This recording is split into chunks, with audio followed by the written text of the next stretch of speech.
안녕하십니까. 저는 한국기초과학지원연구원 선임연구원 하명규입니다. 이번 교육에서는 FTIR 스펙트로메타에 대해서 설명을 해드리도록 하겠습니다.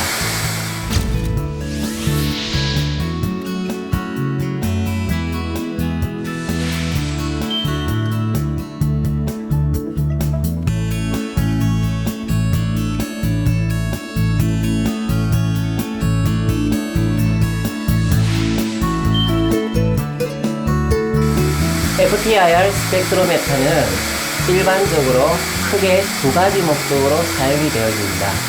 첫 번째 목적으로는 학문적인 목적으로서 화학적인 작용기가 어떠한 것들이 있는가를 알아보려고 할 때 사용을 하게 되어지고, 두 번째 목적으로는 미지의 치료인 경우 기존에 분석되어진 스펙트럼의 데이터베이스와 비교하여 그 물질이 어떠한 물질인가를 알아보려고 할 때 사용되어집니다.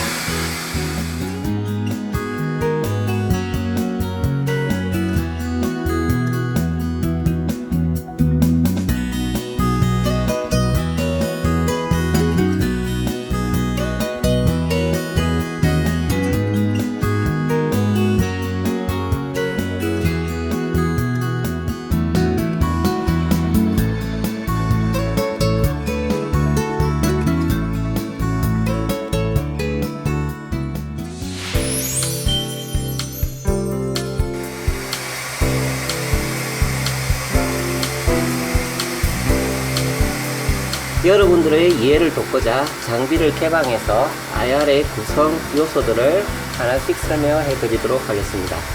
우선 광원 부분, 즉 소스 부분이 되겠습니다. 현재 여기에는 미드 IR 영역에 소스가 장착이 되어져 있습니다. 그리고 빛을, 이러한 광원을 쪼개주는 빔 스플리터 부분이 이쪽에 있게 되었습니다. 빔 스플리트를 통해서 쪼개진 빛은 여기에 보시는 시료 챔버 속으로 들어와서 시료를 투과하게 되어지고, 이 투과하게 된 빛들은 검출기로 들어가서 우리가 분석하고자 하는 시료에 대한 인풋 프로그램을 얻게 되어지는 것입니다.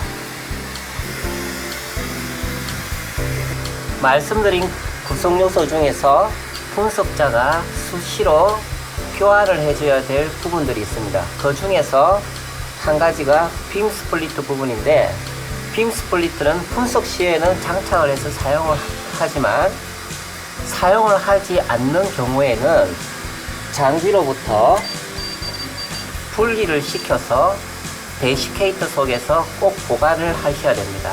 왜냐하면 이 빔 스플리트는 수분에 아주 약한 물질로 구성이 되어져 있기 때문에 보관상에 주의가 필요합니다.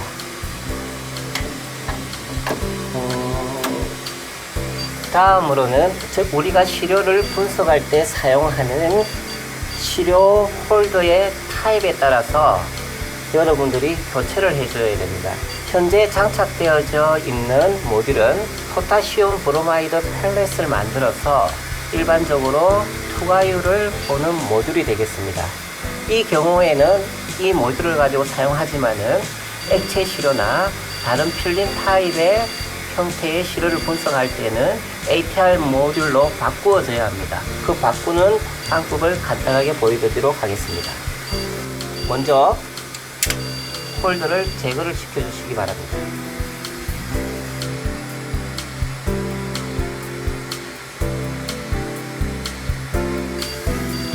다음으로는 준비되어진 ATR 모듈을 정확하게 장착을 시키신 다음에 ATR 모드에서 사용을 하시면 됩니다. 지금부터는 FTIR을 통해서 실질적으로 분석이 진행되어지는 과정들을 여러 가지 예시를 통해서 보여드리도록 하겠습니다. 가장 대표적으로 분석하는 방법은 고체 시료의 경우 포타시움 브로마이드 펠렛을 만들어서 분석하는 방법입니다. 이 경우에는 펠렛 타일을 통해서 펠렛을 만들어서 분석을 하는 경우가 되겠습니다. 그 다음으로는 액체 시료라든지 아니면 고체 시료, 필름 타일의 시료 같은 경우 쉽게 분석할 수 있는 ATR 모듈을 통해서 분석하는 방법을 여러분께 보여드리도록 하겠습니다. 먼저 포타시움 브로마이드 펠렛 만드는 방법을 보여드리도록 하겠습니다. 보시는 바와 같이 준비되어진 것은 포타시움 브로마이드 파우더, 펠렛 다이, 그리고 막자 사발, 그리고 프레스가 준비되어져 있습니다. 자, 그럼 실질적으로 포타시움 브로마이드 펠렛을 만들어 보도록 하겠습니다. 우선 펠렛 다이는 에탄올을 이용해서 충분히 세척을 해 두시기 바랍니다.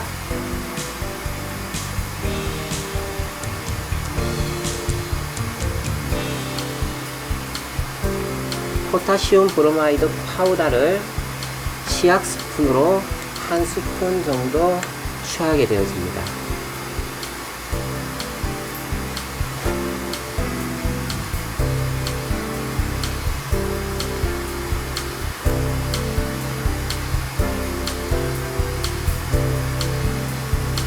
다음으로는 시료를 취하게 되어지는데, 일반적으로 시료와 포타시움 브로마이드 양의 비는 1대 100에서 1대 1000 정도로 이용이 되어지는데, 일반적으로 1대 100 정도로 섞어주시면 되겠습니다.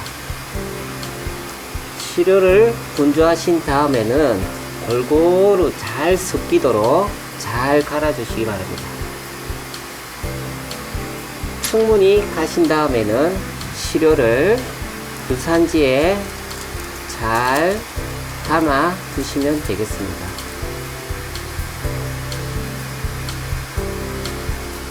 다음으로는 펠렛 다이를 세팅하도록 하겠습니다. 먼저 바튼 부분을 놓고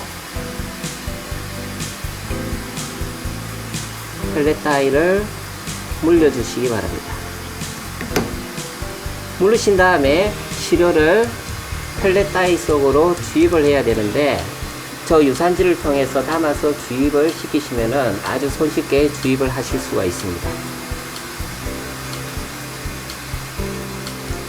주입을 하고 나서는 골고루 잘 퍼질 수 있도록 충분히 돌려서 평평하게 유지를 해주시기 바랍니다. 충분히.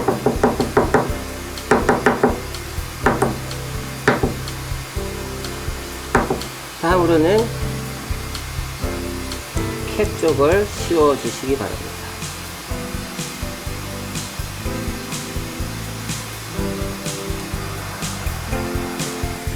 완성된 펠렛 다이는 프레스에 장착을 시켜 주시기 바랍니다.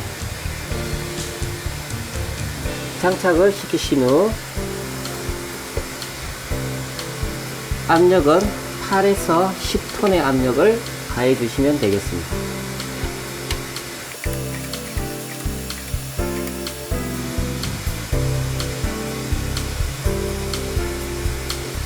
압력이 가해진 후 약 1분 정도 기다려서 충분히 프레싱이 되게끔 기다려 주시기 바랍니다. 프레싱이 완료되어지면 프레스로부터 펠렛 다이를 분리를 시키시면 됩니다.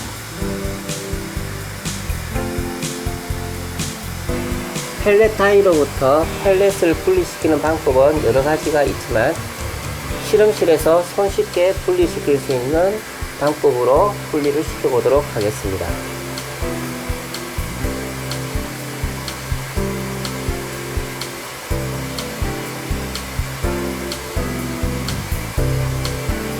이와 같은 방법으로 분리를 시키시면은 손으로 힘을 가하지 않고 손쉽게 프레스의 힘을 이용해서 펠렛을 쉽게 분리를 시키실 수가 있습니다.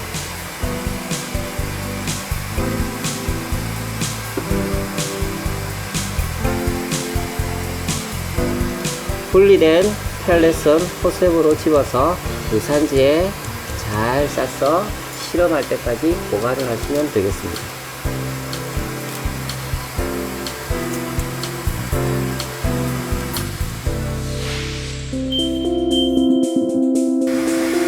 첫 번째로 포타시움 브로마이드 펠렛을 이용한 실험 방법을 설명해 드리도록 하겠습니다.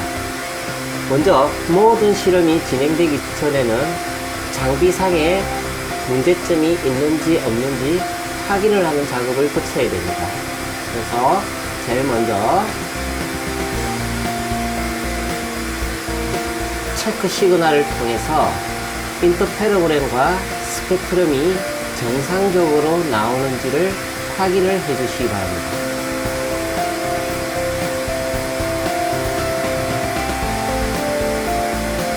인터페로그램이 정상적으로 나타남을 보실 수가 있습니다. 큐리의 변환이라고 하는 것은 이 인터페로그램을 큐리의 변환 식에 의해서 스펙트럼의 형태로 변환을 시켜주는 것입니다. 현재 상태에서 장비상에 문제점이 없음을 확인을 하였습니다.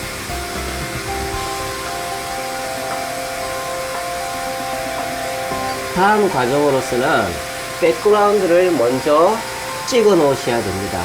백그라운드라고 하는 것은 일반적으로 시료를 찍게 되어지면은 대기 중에 수분이나 CO2가 스펙트럼의 형태로 나타나게 되어집니다.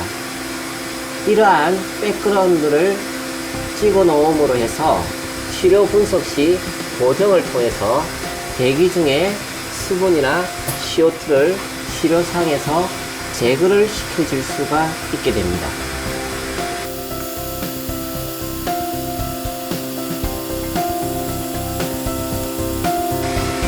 백그라운드를 찍어 놓는 게 끝이 났는데 지금 현재 64번의 스캔을 통해서 백그라운드를 찍어 놓게 되었습니다.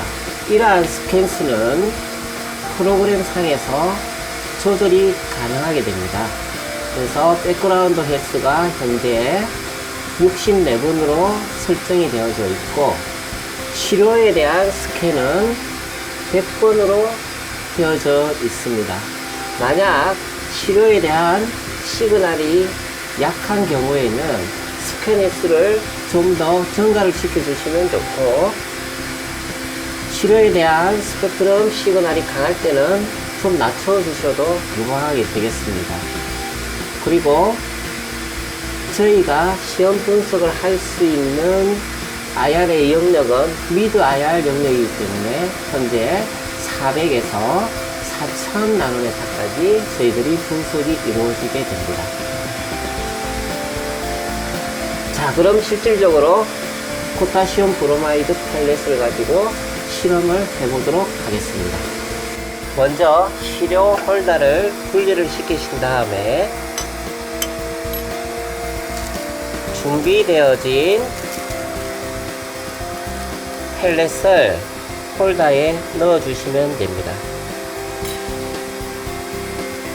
넣어주신 다음에는 캡을 씌우신 다음에 홀더에 다시 깁을 해주시고 시료실의 문을 닫아주시면 됩니다. 이제 시료를 분석해 보도록 하겠습니다.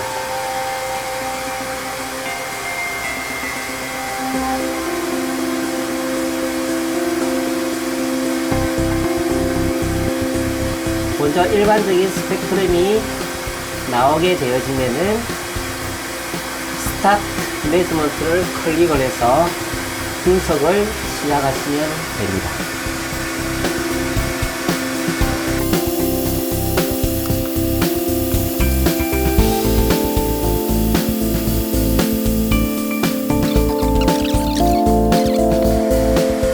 이렇게 실험이 완료가 되어지면은 미리 찍어 놓은 백그라운드를 통해서 이쪽 부분 노이즈가 보이실 겁니다. 이게 바로 수분에 대한 노이즈가 되겠습니다. 그리고 2300에서 2400 부분, 이것이 CO2가 영향을 미칠 필입니다. 그래서 미리 찍어 놓은 백그라운드를 가지고 보정을 해주시면은 수분과 CO2가 사라지게 되어집니다. 그 다음으로는 베이스라인을 평형을 시켜주시면은 분석이 완료가 되어지는 것입니다. 완료되어진 스펙트럼은 소프트웨어를 통해서 여러가지 변환 작업을 하실 수가 있습니다. 첫 번째로 형성이 되어진 스펙트럼의 정확한 위치를 알아보고자 할 때는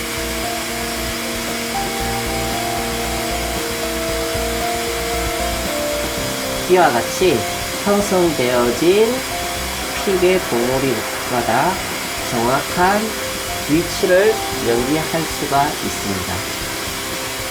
다음으로는 현재 이 스펙트럼은 Y축이 흑강도에 대한 결과치입니다.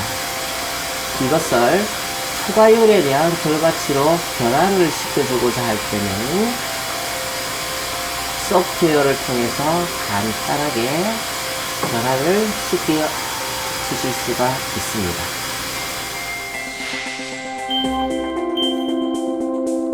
다음으로는 ATR 모드를 이용해서 액체 시료와 고체 시료를 간단하게 분석할 수 있는 방법을 보여드리도록 하겠습니다.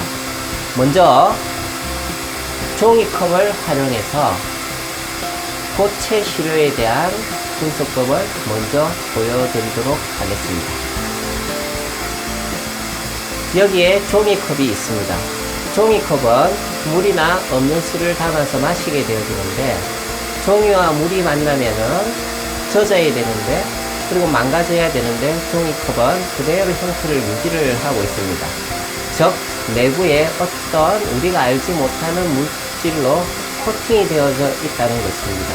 그래서 이 ATR 모드를 이용해서 이 종이의 바깥면과 내부면을 분석을 해서 그 내부와 안쪽의 스펙트럼이 어떻게 다른 형태로 나타나는지를 보여드리도록 하겠습니다. 자, 이제 종이를 가지고 ATR 모드를 통해서 실험을 할 건데, 여러분들이 ATR 중앙 부위를 보시면은 크리스탈 형태가 있습니다. 현재 여기에 장착되어진 크리스탈은 징크 셀레니움 크리스탈입니다.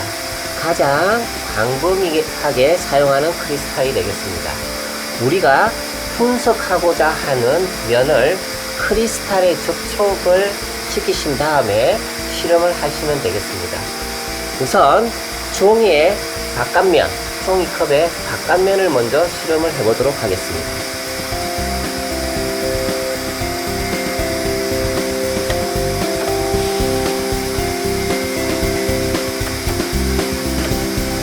완전하게 물려주신 다음에 실험을 진행을 하시면 됩니다.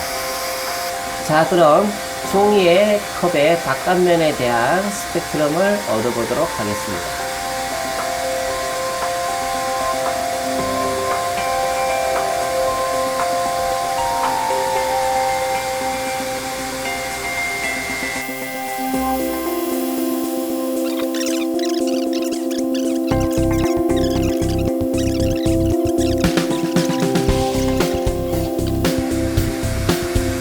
분석이 완료되어지면은 포타시움 브로마이드 펠렛 실험과 동일하게 백그라운드를 이용해서 보정을 해주시기 바랍니다.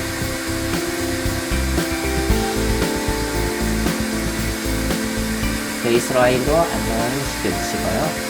자, 다음으로는 이 스펙트럼이 과연 어떠한 물질인가를 알아보는 과정을 해보도록 하겠습니다. 알아보는 과정은 우리가 지문 검사를 하는 거와 똑같습니다. 이 스펙트럼과 기존 데이터베이스와 비교해서 가장 유사한 스펙트럼을 알려주게 되는 것입니다. 자, 이제 실시해 보도록 하겠습니다.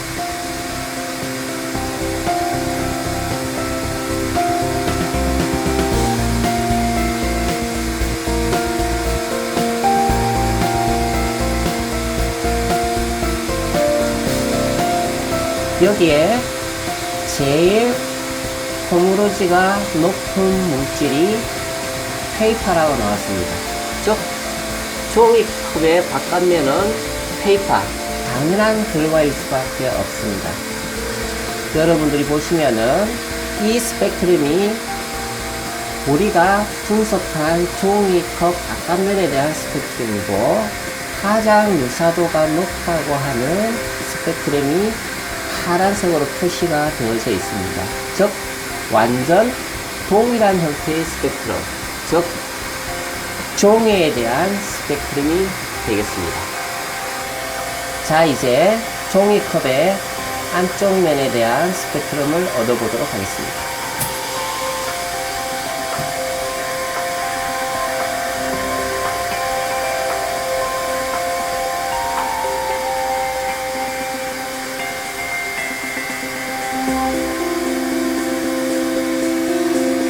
여러분들이 보시는 바와 같이 종이의 컵의 바깥쪽 면을 찍었을 때와 확연히 다른 스펙트럼의 형태를 보실 수가 있습니다.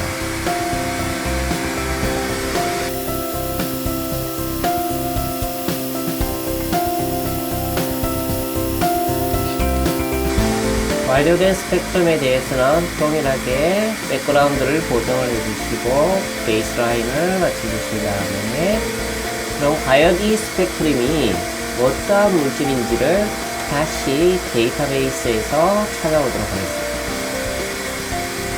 보시는 바와 같이 Low Density Polyethylene이라는 물질과 육안으로 보기에도 완벽하게 일치한다는 것을 아실 수가 있습니다.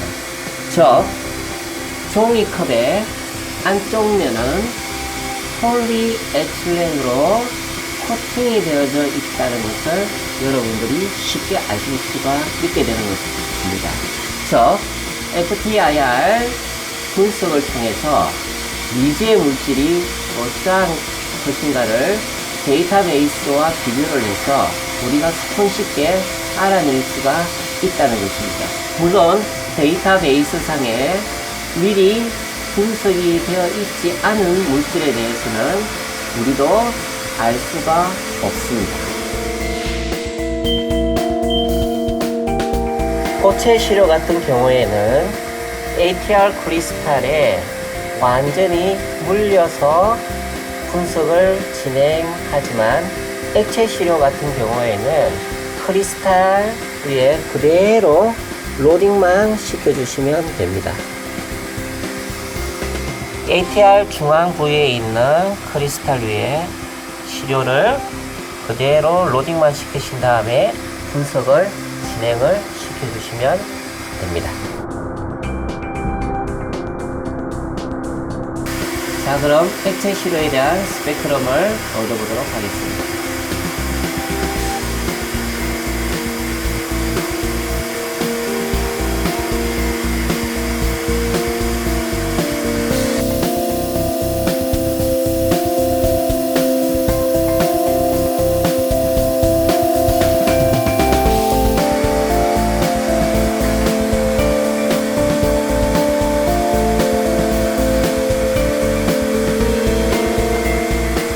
얻은 스펙트럼은 백그라운드 보정을 해주시고 베이스라인을 통해서 마무리를 지어주시면 됩니다. 여러분들이 보시는 바와 같이 얻어진 스펙트럼의 대부분들이 CH2, CH3 본드들이 주로 형성이 되어져 있습니다. 실험한 것이 오일이었기 때문에 당연히 탄화수수료에 대한 결과값이 나오게 되어지는 겁니다. 하지만 오일의 종류도 많기 때문에 우리가 보유하고 있는 데이터베이스와 비교를 해서 과연 어떤 거와 유사한지 확인을 해보도록 하겠습니다. 확인결과 이쪽 부분이 약간 차이가 난다는 걸 볼 수가 있습니다. 즉, 이 오일류는 여기에서 나오는 제품과 유사는 하지만 완벽하게 같은 물질이라고는 볼 수가 없는 것입니다. 즉, 이 오일을 만든 회사 고유의 브랜드일 확률이 높다는 것을 우리는 알 수가 있습니다. 본 교육을 통해서 여러분들은 FTIR 스펙트로메타에 대한 일반적인 구성과 그리고 이를 이용한 분석을 직접 보셨습니다. FTIR 스펙트로메타는 앞서 말씀드린 것과 같이 화학물질에 어떠한 작용기들이 구성되어져 있는가, 그리고 미지의 물질이 과연 어떠한 물질인가를 데이터베이스를 통해서 비교 분석해서 볼 수 있는 아주 좋은 장비라고 할 수가 있습니다. 본 교육을 통해서 여러분들이 FTIR에 대해서 좀 더 쉬운 이해를 하셨기를 바랍니다. 감사합니다.